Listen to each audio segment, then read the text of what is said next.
You've done it today, probably more than once without ever choosing to. You did it watching someone else do it, in a meeting or on the train. Maybe you're doing it right now, just from reading the word on this screen. For nearly 2,000 years, science had a confident answer to this question. Hippocrates, in ancient Greece, blamed bad air trapped inside the lungs. 1,900 years, that's how long physicians repeated his bad air theory. Then, in the 1980s, one researcher decided to actually test the assumption. His results broke a story doctors had been telling for 19 centuries. The story most of us learned in school goes something like this.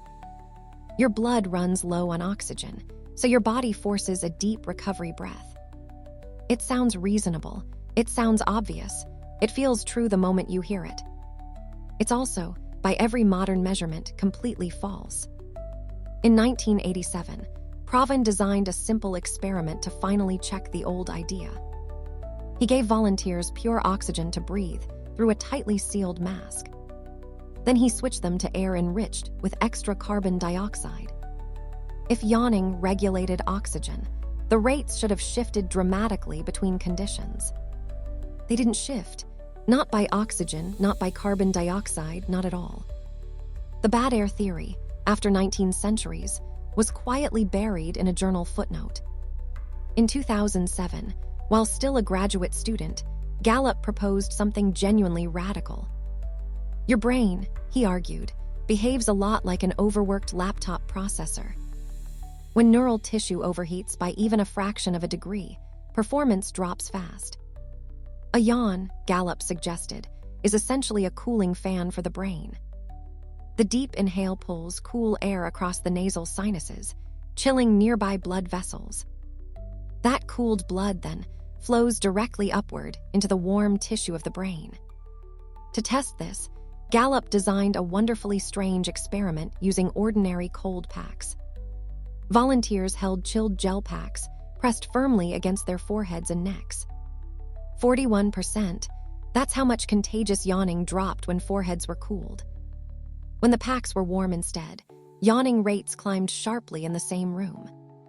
Parakeets, rats, and humans all showed the same temperature-linked pattern across labs.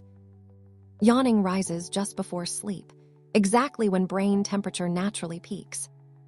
It spikes again the moment you wake up, before your brain has fully cooled down. But cooling only explained why your own brain might trigger a yawn in the first place. It said nothing about why you yawn the instant a stranger does it on a screen. Contagious yawning is one of the strangest reflexes in the human social toolkit. You see a yawn, you read the word yawn, and your jaw quietly betrays you. Some researchers have proposed a link to mirror neuron systems. Brain circuits that activate when we observe others' actions.